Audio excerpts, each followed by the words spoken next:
I know we say this all the time. It's less about reps and more about understanding, right? I don't even know what I did for reps, but I'm focusing on him understanding, and I really feel today, right now, that he's starting to get it. He's starting to associate the in-between, the going to the place with following. You seeing it?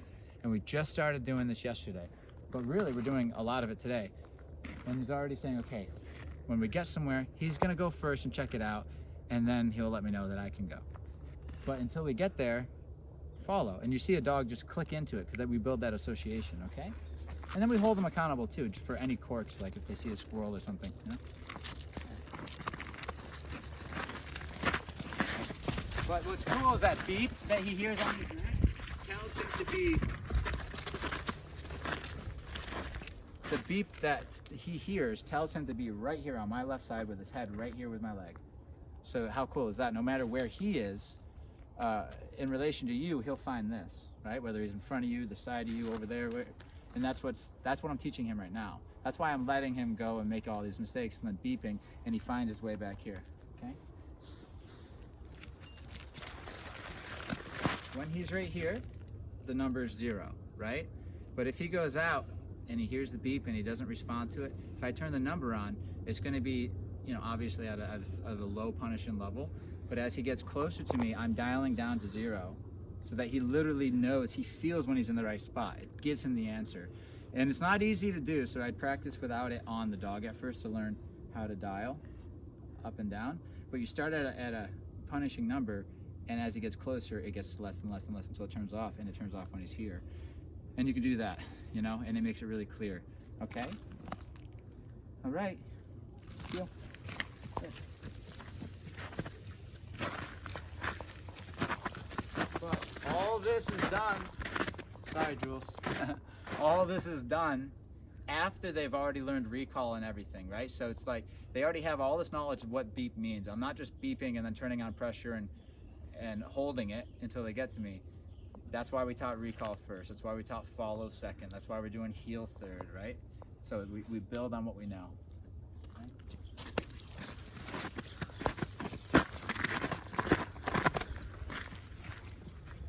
Okay, we're going to continue, but this time on the cement.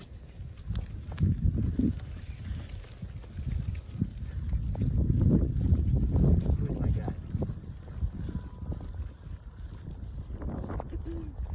He's really figuring it out. This is the longest we've ever done this. So we're going all the way to our house, and then I'm going to let him free for some fun. Like, nice, making these mistakes, getting corrected, finding his way back, remembering all that stuff. So eventually, when he makes the mistakes further on in his training, there'll be bigger corrections, but he'll already have experience with them. You see, these are mild, but he's going to learn that all those head shakes don't actually get it to go away. It's your position. It takes a lot of practice.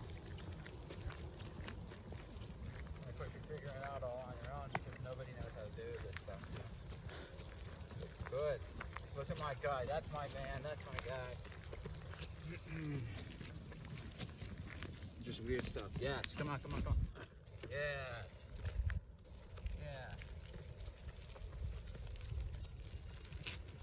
That's right, that's my guy. That's my guy, that's my guy. That's right. See, I'm cleaning up the heel. You see? Good. All those shifts, okay? Good. Yes. Yes. Good. Good. Look at that. Come on, yeah. Very good. Yeah. Yeah, that's good. That's good. Okay, nice. That was stay. All right. That's $1 million session. He's gonna be awesome. He's gonna have a very nice tight heel. But we're also gotta watch for the mind because he's a very insecure dog, which means, I mean, he has confident moments. In certain situations, he appears confident, but he's actually quite insecure and inexperienced of the world. So what we see with all these dogs, no,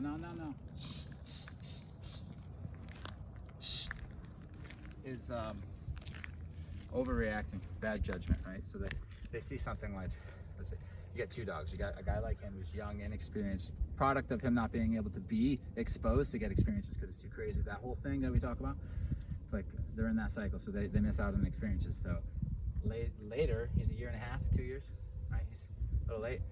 When he sees things that he should have experience with, he overdoes his reaction, right? If he's afraid, it's over the top. If he's excited, it's over the top. You know, if he's confused, it's over the top.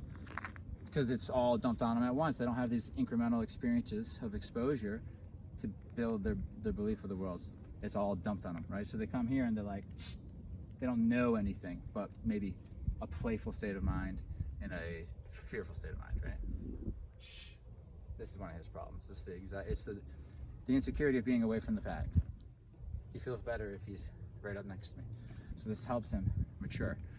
But, so for example, I have guests down there, right? People working on our garage. He's gonna be more tempted to look with intensity because it's all new to him versus a dog who's been, you know, it's an 11-year-old dog. It's been there, done that. Doesn't even lift an ear, doesn't care anymore. We got all this curiosity, and then we have all the intensity, then we have all the insecurity, and we have a mess in the head, right? Okay? But we're straightening it out through structure, rules, right? And what I was doing is keeping him in a stay because that's part of his struggle. So whatever a dog struggles with is what you go after the hardest. You don't avoid it because that makes the dog better all over. And I just act like I'm doing stuff, or sometimes I actually do things when we're not on camera, you know. I'll actually shovel or but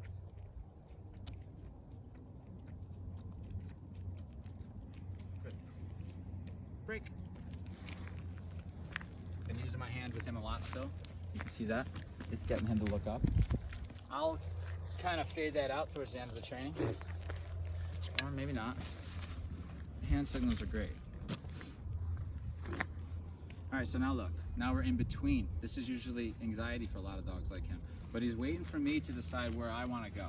He's not on his clock. Neither is that dog. Look. They're observing the surroundings, but they know they're on my clock. Well, let me show you. Let me prove to you. Really start walking. Right? I did show him to stay recently right there, so he might actually think that he's supposed to stay. Oh, there he goes. But they follow. Like if we start going in this direction all of a sudden, they're following without us telling them to follow. Even though he's going out ahead, Riggy is, he's following too. We let him go out and we don't say anything, we turn around. We see following. You see, look at him. Right? This is the follower mentality. This is what we go after before we concern ourselves with what the commands mean. That you can get without him knowing what heel means, you know? All right, let's go.